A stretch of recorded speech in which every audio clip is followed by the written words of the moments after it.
All right. Yes, Sunday was a big day. Sunday is our second birthday for Passive House Accelerator. So happy birthday to us. And thank you, everybody, for making this last 2 years just a great ride. It's been super, super fun. And thank you to Michael Ingui for getting us all embarked on this ride and making it happen and sustaining it. Right back at you. Yeah. And all of you. So thanks. It's been fun. It has been. So the Passive House Accelerator is a collaborative online platform for sharing innovation and thought leadership in Passive House design and construction. We publish articles and interviews, produce weekly virtual confabs with Passive House pioneers from around the world, as we are doing tonight. And we elevate the work and programming of the Passive House movement's leaders, practitioners, and organizations through interviews, articles, social media campaigns, video, and podcasts. Our aim is to catalyze zero carbon building by accelerating the adoption of Passive House building. And we're really excited to have Marius Șoflete presenting about the largest Passive House building, office building rather, in Eastern Europe. And he's presenting from Romania. Our co-hosts, Kevin Brennan, Shannon Pendleton, Sean St. Amour, and Mark Willey, are together with them, we produce Construction Tech Tuesday to share the technical, the technique, and the technology of Passive House construction. Each week, we welcome guest practitioners to dive into the details of practice with the builder and tradesperson as our target audience. And we welcome folks from all corners of the construction and design world to join us each week. We're very happy you're here with us tonight. Thank you. For your invitation. I'm pleased to be part of this international movement of Passive House. I don't know, should I say geeks? Or yes. Well, yes, Monty likes to call us beautiful nerds. So okay. That's what we kind of go with. Yeah. We feel better about that. Yes, Marius. So everyone, thank you very much for joining us. We'll have the other co-hosts say a little bit in a second. I just want to reflect how many of you have been measuring their time to tap in the last 7 days.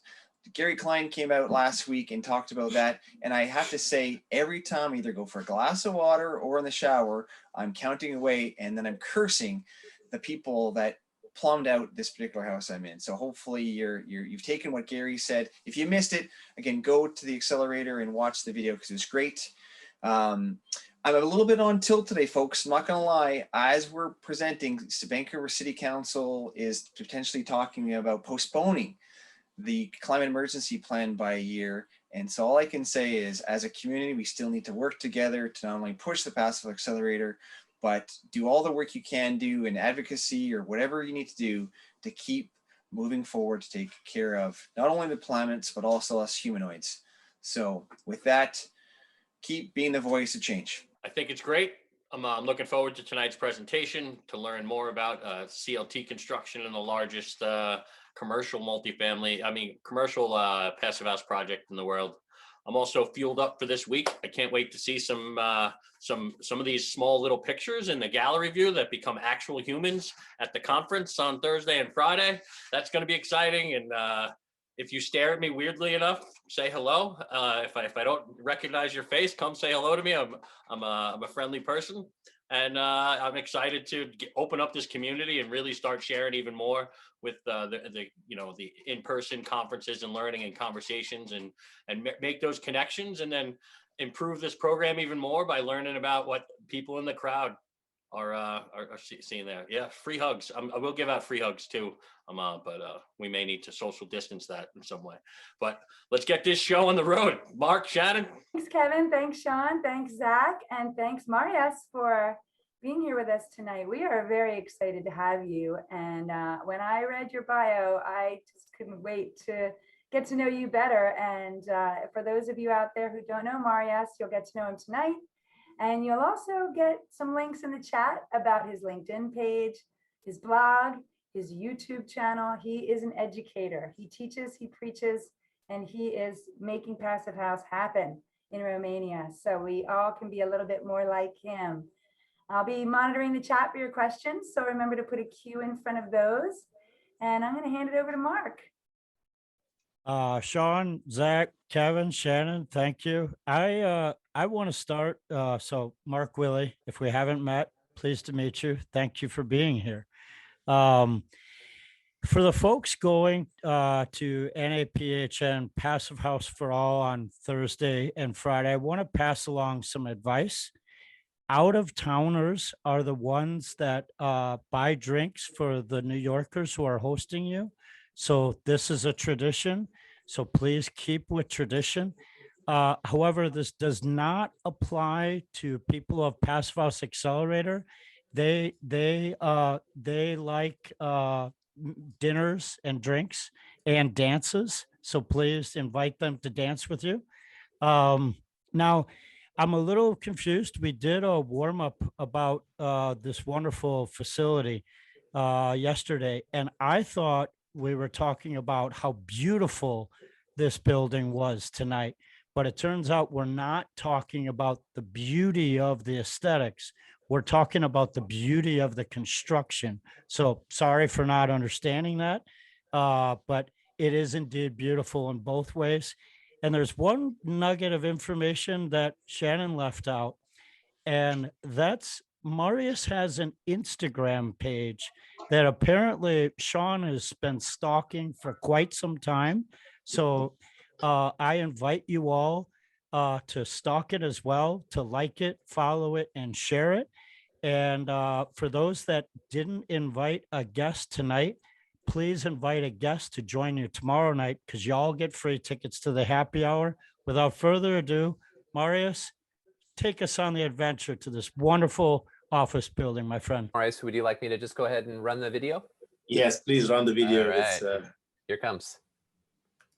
Hello all, I want to share with you the story of an amazing project, an amazing building that we were involved in. I'm Marius Șoflete, I'm a structural engineer, and I design, I build, I teach, and I preach sustainable method construction in Romania as a structural engineer, carpenter, passive house designer, trainer, affiliated to the National Order of the Architects in Romania, and online content creator on my YouTube channel.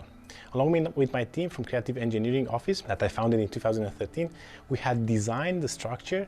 We had made the technical details, the energy efficiency design, and on-site technical assistance for the CLT's new headquarters office building, commissioned by Gabriel Ciordaș, the CEO and founder of Smarter and CLT, and he's developing a lot of IT products. This entire project was a challenge because it had two main goals.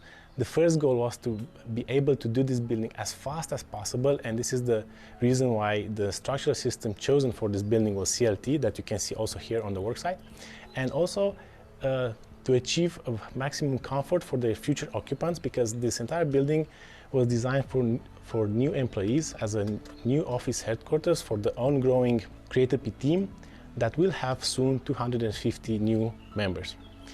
The main goal of this project was to have a better comfort because they were already occupying all the buildings that could be rented in Oradea, the place where we've built this, where we've designed and built this new office building. And the main problem that they had in all these buildings was the comfort problems, because none of the buildings could give them the necessary conditions to be able to work with your mind as an IT software developer when you stay a lot of time in the building that has to comply with all your needs. The project started in 2018 when we had the first discussion about the project, and in 3 months we had the first architectural design. The architecture team was from Oradea, Vertical Studio, made from architect Mădălina Mihelceanu, Kiș Gabriel Bulea, and Florin Nan. They had their first proposal after 3 months, then when we started the project, and after 4 months, finally we had the final proposal that was chosen by the owner, by Gabriel Ciordaș. But the challenge was to design it in less than a year, and this building that you're seeing now was assembled in only 44 days by the General Pro Construct team from Cluj-Napoca. They are one of the best teams from my point of view, carpenter teams from Romania, and I wanted to share with you another worksite that they are working now, because they are working with a lot of precision and with a high attention to all details, and making a building that complicated requires a lot of attention.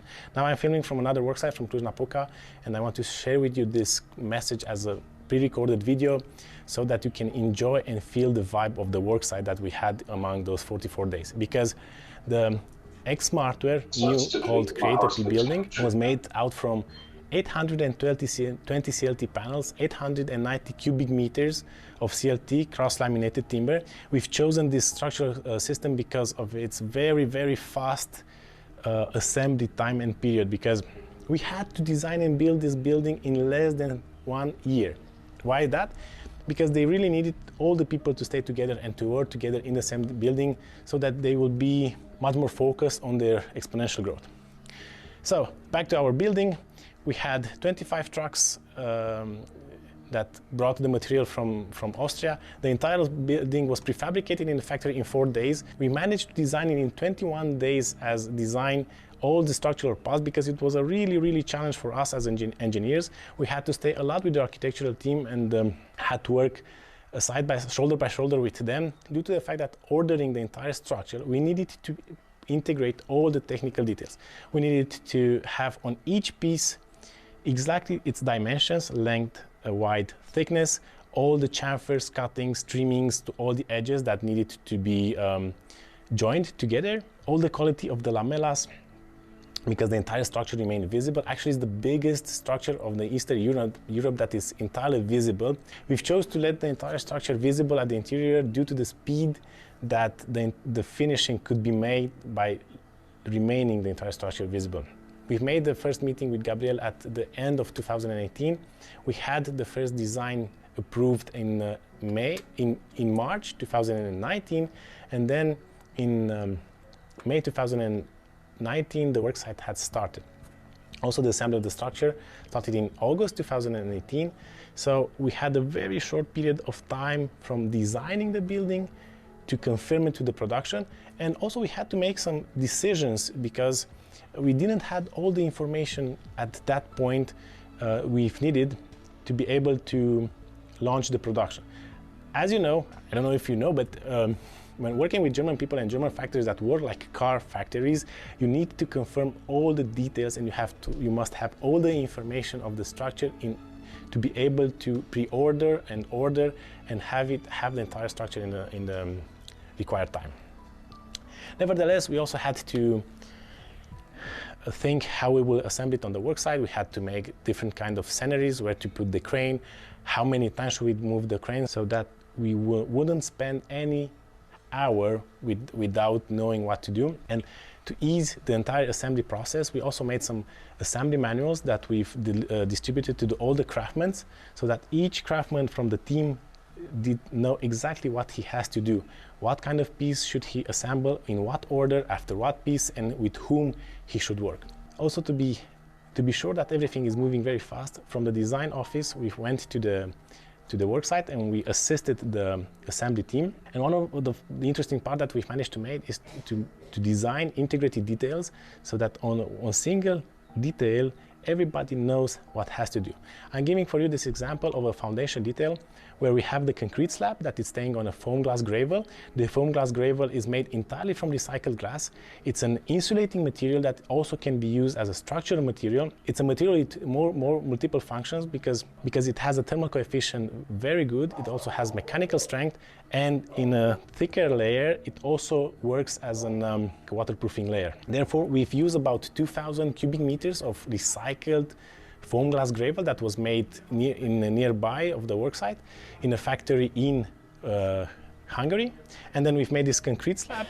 We've chosen the concrete slab because also we needed to move very, very fast with the foundations. The entire building goes on 4 levels. The architectural team chose to make just a ground level office building. Also, it was one of the requirements of the owner, so that actually the entire team could be united, because when you have a very tall building and vertical building, usually the teams are being segregated. They are not communicating with each other. So the design team chose to have this design of going over the hills with the entire building, so that everybody should meet each other and to make connection between them. One of the concerns of the IT industry is that people usually are disconnected and they do not bond to each other due to the fact that they have to work alone in front of a computer. This was another requirement. So moving forward, on this concrete slab, we've put the sole plate that was made from hardwood. treated hardwood. Then we've mounted the CLT structure. And due to the fact that at that point we didn't know exactly, because we had to go very fast forward in front with the design stage to be able to confirm all the panels, we didn't really know how the earth fillings will be made around the building. So we had to take some extra protection measures. Therefore, we've made this cement board plying, but instead of putting the cement board ply directly on the wood, we've chosen to put some cement board strips so that we create there a ventilated channel. If sometimes some humidity will go there, to be able to ventilate it. Then on this layer, we've mounted 2 layers of bituminous waterproofing. After this, we've made the thermal insulation of the foundation connection with extruded polystyrene, because it's the most accessible material to be used, that it's not interacting with the water. And then we've made an extra waterproofing layer made from rubber, Firestone rubber, so that the water will not go inside all the joints created within the insulation material. Because, for example, if you are going to the ski and you have very, very big shoes, and then you have a small hole, then the water goes there, then you will feel cold and you will lose heat there. Then, when we estimated that the earth fillings will be done, we went on the facade with 20 centimeters of rock wool, rigid mineral wool insulation. And after this, we've designed and it was mounted a wooden ventilated facade made also from treated wood. On this detail, what was very important is that we've discussed with each contractor. You can see here contractors like Bejona. He was the contractor that was making the entire concrete workings, and he was the general entrepreneur. We had the General Pro Construct, the guys who were mounting the CLT structure and made the wooden facade. We had the guys from Contil, which were making the waterproofing and so on. And they needed to be synchronized between each other in order to be very clear for everybody who has what to do, when, and with who has to work. Therefore, on these details, supplementary, we've discussed with each contractor, and we've made a very precise scheduling of the works to do. Nevertheless, when the details become very complicated, we've continued to make some video assembly guides for the entire team, so that they have clarity in what do they have to do. Because each second mattered, each hour mattered on this work site in order to be able to have it done very fast. So another interesting and challenging detail was the green roof and the attic of the roof, because we had green roof with all the layers. Also, we had 20 centimeters of mineral wool insulation, aluminum vapor barrier that was mounted on the terrace, and after this, waterproofing made from also Firestone rubber band, which is one of the most durable waterproofing that we had in Access. Also, it was a system that could be mounted entirely in with cold gluing, without flame. The problem here and this attic, it was the vapor diffusion, because on the roof we didn't had any vapor diffusion due to the highly SD value of the vapor barrier, but the walls were letting the vapors go out. So we had this problem of connecting a very sealed system with a very open system. Therefore, this node here, we had to design it and to think it and to use another vapor barrier with other properties, so that we'll be able to make a controlled diffusion there. Even though from the beginning this house wasn't required from the owner to be a passive house, still we've designed and think and construct all the details of this project under the passive house principles. Also, we've made the entire passive house planning package calculations to be able to determine the heat demand and the energy demand, which I will speak about it very soon. But we've designed all these details without thermal bridges. So we had a thermal bridge free design, because this also has an impact in durability. No? So going back to our passive house is the question, how did we manage to certify this building as a low energy building? Well, I said to you that this wasn't required from the start to be a passive house. Still, the main criteria was to have a comfortable building. Therefore, one of the key principles of a passive house design, is to achieve the maximum comfort that the building can give to us. No? Therefore, we've implemented all these principles within the passive house. And then the final test came out. So we had to make the blower door test. because we wanted to make this test not specifically for certification, but to verify the entire building process. We had some problems with the windows. The windows are made from aluminum, and they had integrated within this very thin frame a very highly performant thermal module made from aerogel. It's a material used by NASA to their space costumes. So we've required this highly performant window frames. The frames are triple glazed because we are in cold climate. We do have some requirements for thermal properties of the entire building envelope. I won't speak about them now, but I am posting them on the screen now because there are a lot of numbers. As I am an engineer and I do like numbers, charts and diagrams, but if we will start to discuss all about these numbers, we won't finish this in required time. So we have these requirements for the buildings, also made by the law, but the main problem is that we are in a very cold climate. So if we are in a cold climate, we do need a lot of energy to heat the buildings by the winter. The problem with Romania was that the first building energy standards were imposed 15 years ago. Since then, we didn't have any requirements of having an energy efficient building due to the fact that Romania has natural gas resources and it has one of the lowest gas prices in Romania. So these kind of investments that we have to do to achieve more energy efficient building were not really appealing to the investors or to the builders or to the owners. Also due to the fact that in Romania, the average income is way below the average income of the European Union. Therefore, everybody was thinking to build construction that could be done with the money that they had then. Nobody was thinking until 15 years ago how to make economies in energy in the time, or that we will achieve the point where we should use only regenerable resources. At this point, the Creative Office building, no renewable energy production systems were mounted, but still it's thought to be put in the next step. So how did we manage to do this as a passive house building? I was telling to you that we've made all the simulation and all the design was made as a passive house building according to the PHPP, Passive House Planning Package, and we've managed to achieve an heating energy demand of 27 kilowatts hour per square meter per year. The entire building has 2,400 square meters of usable space, but still the treated floor area, as is it mentioned in the Passive House Planning Protocol, it's considered 1,700. So we've managed to achieve this consumption step of 27 kilowatts hour per square meter per year, and also a cooling demand of 18 kilowatts hour per square meter a year. The challenge was with the primary energy due to the server room, which the server room and all the servers needed for this entire office building to function were requiring 2 times more than the entire energy of the building.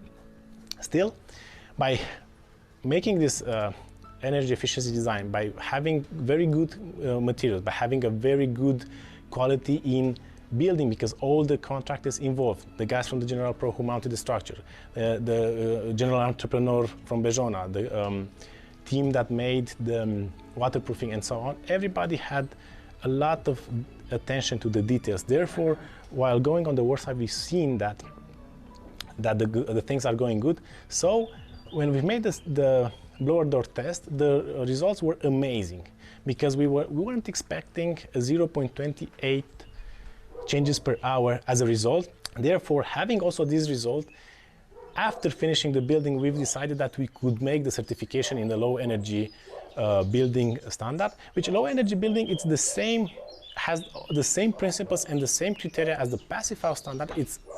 It's made by the passive house standard. The work site is starting. I'll let the boys do their job. So let's have the conclusion in another part of the work site. So here's Dalin. He's the team leader of the carpenter team that mounted the CLT structure. He's on the work site now mounting another structure. Actually, he's an electrical engineer, who went to United States to America as a carpenter, working with work and travel. So from electrical engineer, he became one of the best carpenters and CLT assembly leader in Romania, because he has a lot of experience. He works with a lot of precision, and sometimes he's giving a painful attention to the details. Yeah, wow. Anything we have to. Just to manage that, the entire building had around 160 linear meters of assembly, continuous assembly, and the final tolerance of the building was 16 millimeters. With that kind of precision are these guys working. So it's unimaginable how precise is working with CLT and how nice and good is working with CLT. When you see this, when you see a structure like this, it's very hard for you to think that people are still putting brick after brick with some mortar between them. How was the entire experience for you? The entire building for Smartware. The project was called, at the beginning the project was called Smartware, now they've rebranded, it's called CLT. It was a great experience, probably a great life experience. You know, we were there assembling for 7 weeks, you know, working with 10, 12 people, and it was amazing. It was, you know, we all gained a lot of experience and we learned a lot, and the whole team involved. I mean, structural engineers, project managers, they were all amazing people, and it was quite nice to work there. I can say it was a real pleasure. Yes, you know? Even though we are not allowed to say this on the camera, we were working, actually they were working because I was just assisting them. They were working like crazy people, about 12, 14 hours per day. Well, 12, but sometimes there were more, considering also the hours before the work site began to prepare the work site. But everybody was working there like crazy people all day long, because it was a challenge to finish it as fast as possible. This was one of the main goals of the project. But still, the entire team was working with pleasure, because they really liked to do what they were doing. And you can see now some footage from the work site. When you see these people who are working all day long, but still on their faces you can see happiness, because this is working with wood. Yeah, that's right. That's right. Good. Thank you, man. Thank you for the experience. See ya. See you guys. In less than 300 days, we've managed to design, build, and make this entire building usable for the new 250 employees of the ongoing CLT team. And their team is still growing, because now we are designing for them another 2 buildings for 1,000 new people that will come into their teams. Thank you for your patience to watch this video. I was Marius Șoflete. I'm a structural engineer. I'm working in Romania, having my office, Creative Engineering, an office where we design and usually assist in building all kind of new and innovative buildings, where me and my partners, Caterina and Octav, we are also staying on the work site, enduring this kind of noises, so that we are able to design and to further teach other teams and other people how to build better in Romania. As sustainability is not an option, it's a need that we have to implement in all our projects that we are doing now. You can follow me also on Instagram. You can follow me on my YouTube channel, because I also making videos for construction. They are made in Romanian because they are made for the local building industry, but I have more than 250 video materials made in and for construction methods. Thank you again. See you at the next conference.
out of this one.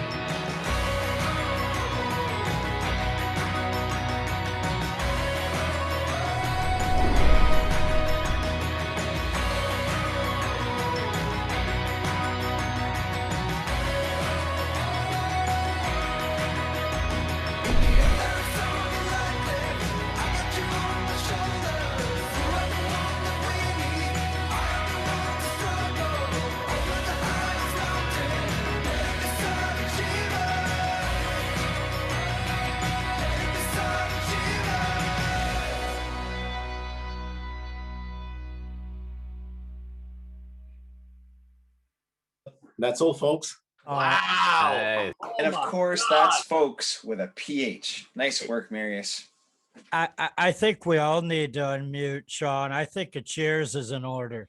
Yeah. Please applaud everyone. This is awesome. Cheers, Marius. That's awesome. You know, the Thank you. videography and all that stuff just, you know, makes it unbelievable. And I mean, the fact that was prepared for us, Marius, is for us to dive into it. And now we can put you to the fire and ask all these questions that are gathering up in the chat that Shannon's going to manage. Like, and I appreciate you answering most of them, but we'll go back to make sure that everyone's had a chance to ask them. But I know Peter Mooney was there chatting away. And again, like, we need more of these buildings in North America. And the fact that you've given us a template and a video to showcase your work, we're going to copy and paste, my friend. Please do Sean, that. I think the bar is at a different level tonight. It's one thing to achieve Passive House. It's another thing to deliver it in the format of showing the materials, the process, and the crew of such joy, right? It just shows how much you guys enjoy doing this project, and the level of execution of the video equaled the execution of the structure, unrivaled. Thank you. It was the work of an entire team because there were a lot of people involved in this. But the interesting part was that all the teams involved, from the design team to the assembly crews and almost all the guys on the work site, they were very keen to the project. For example, between the carpenters, we had an electrical engineer, a mechanical engineer, a jeweler, a guy who was working with iron.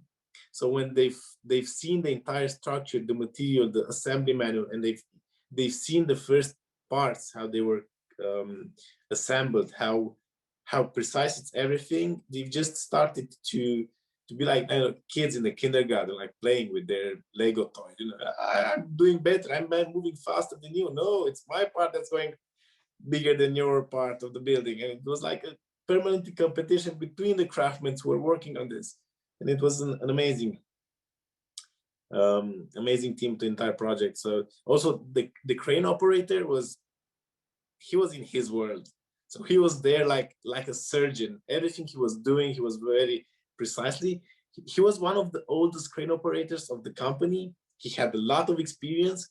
And after the worksite ended, he said to us that he's seen a lot of worksites, but none of them like this. Also with a lot of young people in it. Another good part of the entire project was the project manager. This building had the project manager from the owner, George, which was an undercover military guy.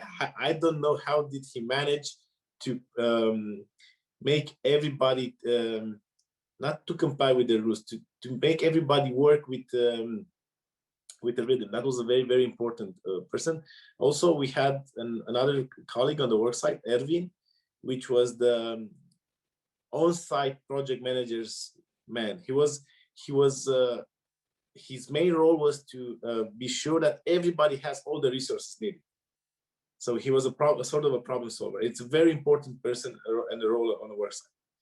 So there are a lot of things to speak about this project because I spent 50 days on the worksite. I was every day there to be sure that everything is going smoothly, because the time was the critical resource in this. And all this time I had my video making crew with me, so we were able to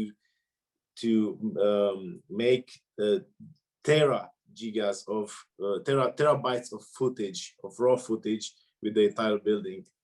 We are still processing it, so we have a lot of video content to post-process from this worksite. Marius, you truly led as a great leader on that site. You know, I mean, there, design the building, figure out the details, train everyone, making sure everything happens. You know, you can tell that the culture of the project was set not only from the owner, but you to answer the questions, design them, the meticulous CLTs coming in as designed within millimeters of excellence. And like you talk about the crane operator enjoying a work site like that.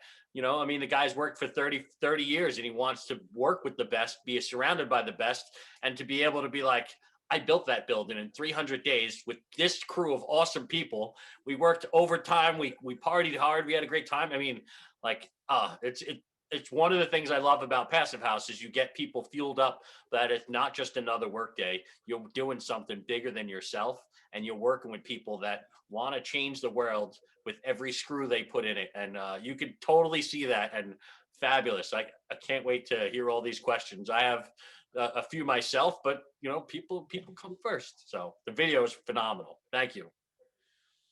Thank you very much. My colleague will appreciate this message from you, because he worked the entire day to process it today.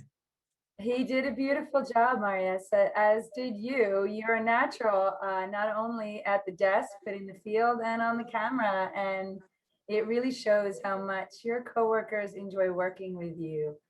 And like Kevin, I have a ton of questions, but I also loved some of your comments. I threw one of them into the chat just now. Each second matters, each detail matters. Really got me, because that's a fast design and that's a fast build, and it is beautiful. So thank you for sharing it. We do have some great questions in the chat, and I know you're going to catch a plane soon. So if at any time you need to put the brakes on, you let us know, but we'll have you as long as you'll stay, okay? I still have 2 hours. Okay, wow. To the airport. So Sounds great. Well, our first question is from Ben Larson. Ben, would you like to unmute and ask your question? Sure. I think you actually answered some of my questions in chat. Thank you for sharing some of that. You guys have a lot of nice materials that we don't have access over here. I noticed you had aluminum vapor retarders and stuff embedded in your walls. And would you speak a little bit about how you made those connections between below slab and the roof level? Well, that was an entire challenge, because most of the slabs are not sitting on the walls; they are hooked on the walls. Because if you've seen in the videos, we have a smooth ceiling that has no beams, no ribs, no fixing elements. So actually we've used, and I'm quite sorry that I'm not in my office because I have all the toys there. We've used a lot of screws from Rotoblast with continuous thread screws that are able to hold at tensile forces. So all the ceilings were actually hooked with this kind of screws that were having a very small counterhead that were just going deep into the wood, so you couldn't see that it's hooked. We've used the Rotoblast products because what I forgot to mention is that we've done some trainings at the Roto School, and in order to let us make the courses, the structural engineer courses at their laboratories at Roto School in Bolzano, first we had to make a carpenter module. So they first asked us to learn how to cut the wood and how to work with the wood. And after this, after we've passed these exams, they've let us make the courses for structural engineers and to be able to design all the joineries.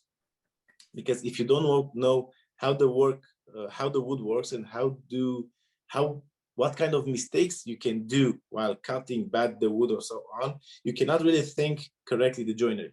So that was one of the challenges. So we had access to the materials from Rotoblast because they are shipping. They have the center in Bolzano, and in 2 days long they are shipping you all kind of the materials. The vapor barrier that you've seen, the aluminum one, was from Bauder, which is a German company. So we've imported it from Germany. The rubbers, the waterproofing, the rubber membrane was imported from America via Holanda because it's fabricated. Firestone, they do fabricate it in United States. But we didn't have any problem with all the materials and the material supply. We did have a problem with the windows because there was a bad timing, a bad, due to the very fast forward speed of the project. All the big companies that were making aluminum profiles, they were going into holidays in that period when we've needed the windows. So we had a lot of delays in the answers that we received because it was a very big order. So the final decision was a bad decision was made with the company that responded first. And they were, and Jonna can confirm it, they had changed a lot of windows, a lot of glasses had been broken and so on. We had a lot of problems with them.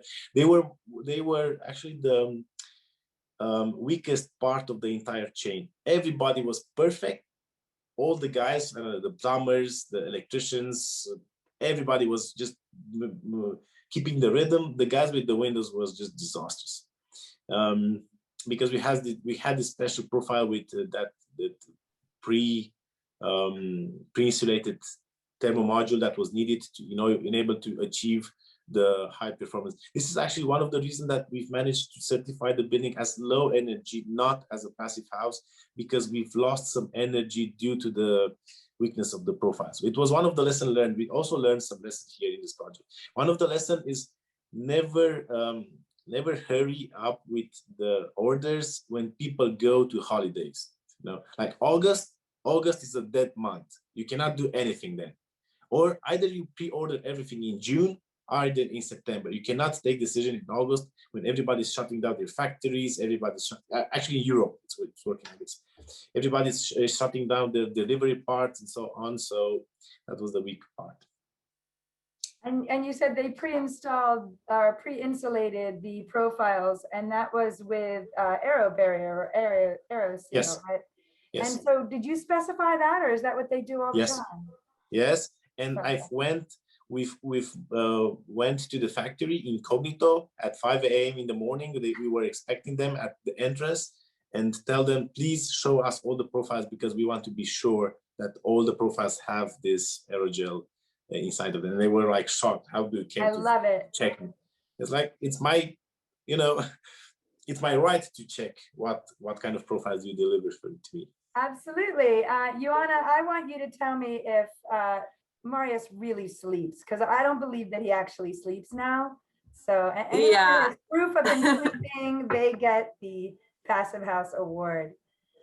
Okay, well, we'll move on to the next question now. Thank you. That was a great answer.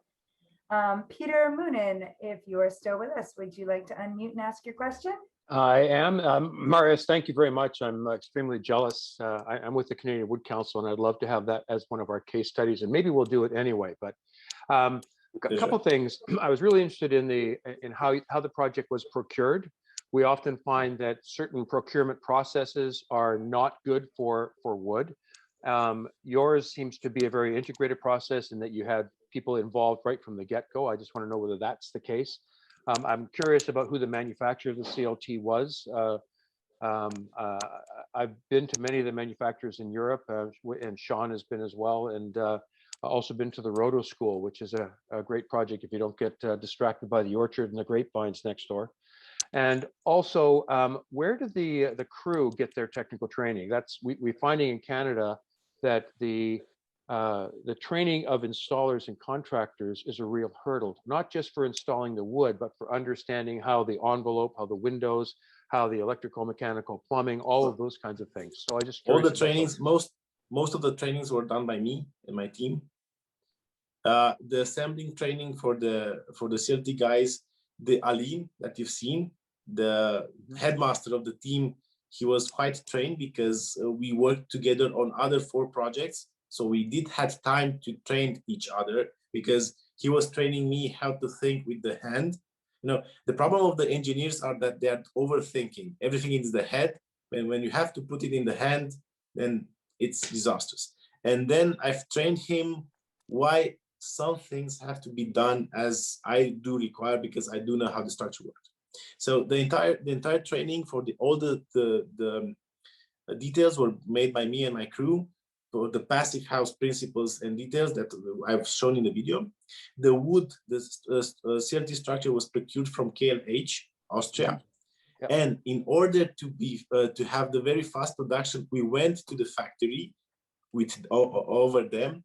We've stayed in the factory about a week, and we finished the design of the structure in the factory with their technical support, so that we've integrated some and we skipped some design process, because I'm modeling my structural part. I'm sending to the factory, they re-imported it.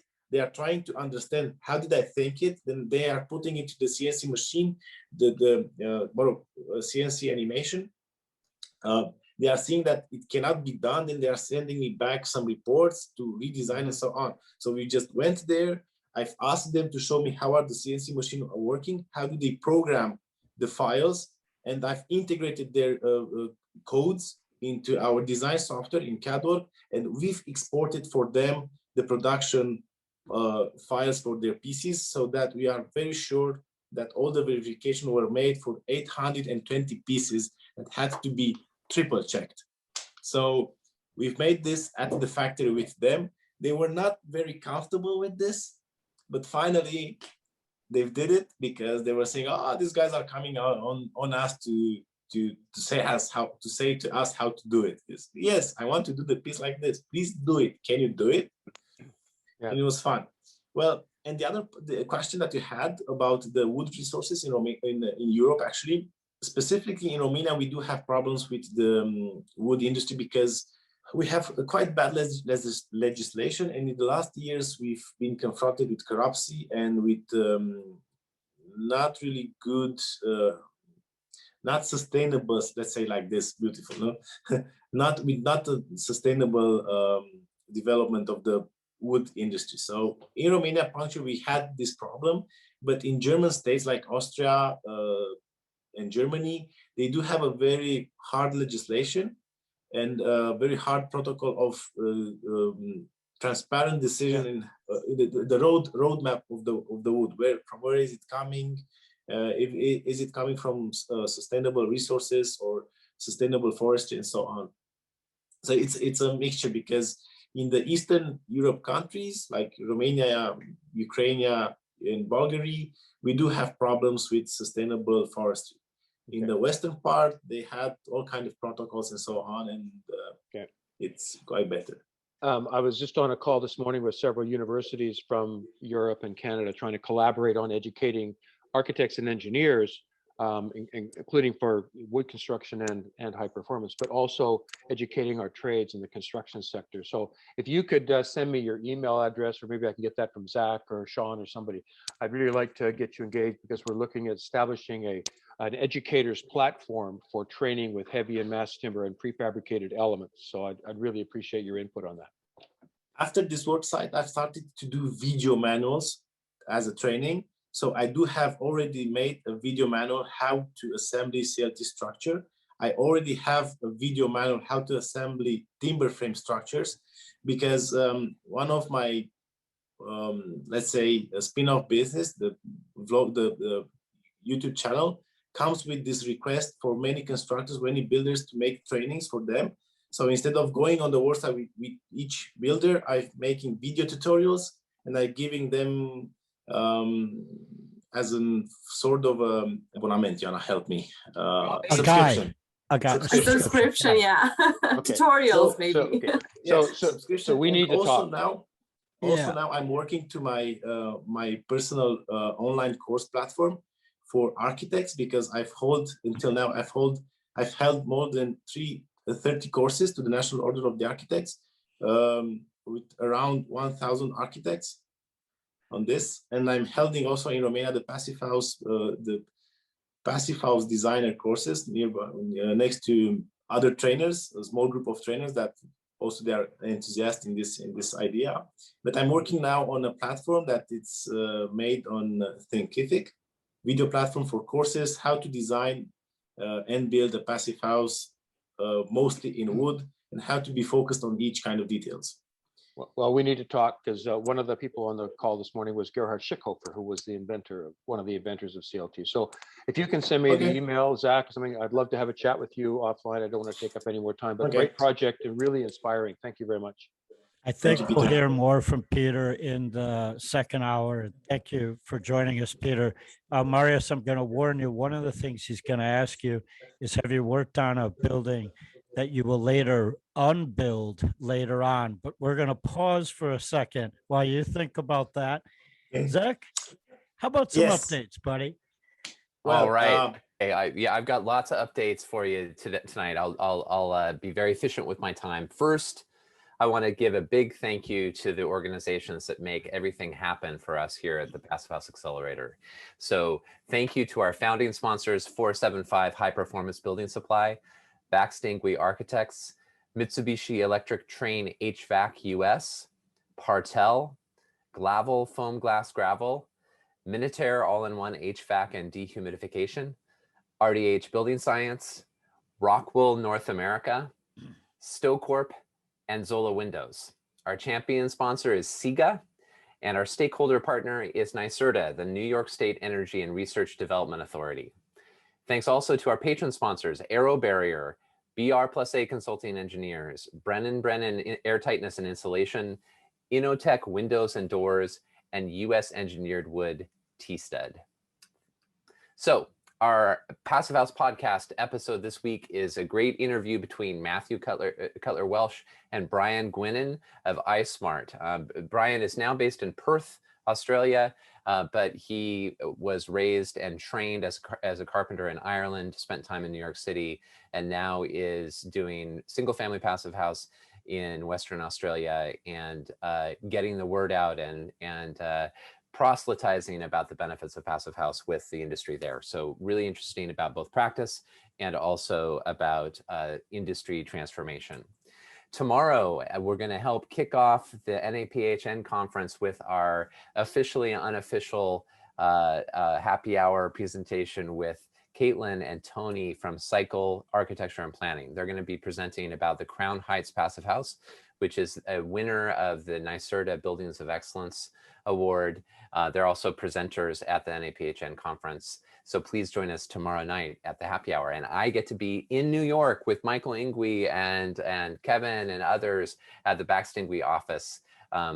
Prudence Ferrer will be there as well. So it's going to be fun to actually be physically together with some folks, and we'll try to share that kind of camaraderie and love with everybody virtually here. So speaking of the NAPHN conference, it's happening on Thursday, June 10th and Friday, June 11th. This Thursday and Friday, it's a hybrid conference, so you can catch it all virtually, or you can also, if you can make it, be there physically. And we at the Accelerator are hosting an online social at the end of the first day. So on Thursday at 5:35 p.m. Eastern, we will be doing this online social. Sean St. Amour and Sydney Gladu will be hosting it. And this is a chance for after a full day of virtual presentations, actually be connecting with one another face-to-face, at least screen-to-screen. So lots of breakout rooms and fun connection with presenters and other leaders. So please join us then. And then we have our Passive House Component Spotlight with StoCorp next Thursday, next week on June 17th, and they'll be talking about air and moisture barriers in complete wall systems. So this should be super interesting, and we'll have more information coming soon about that.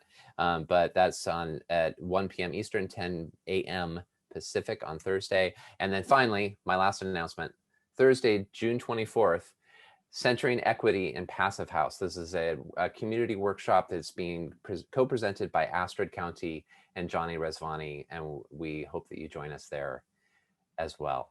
With that, I'll hand it off. Thank you.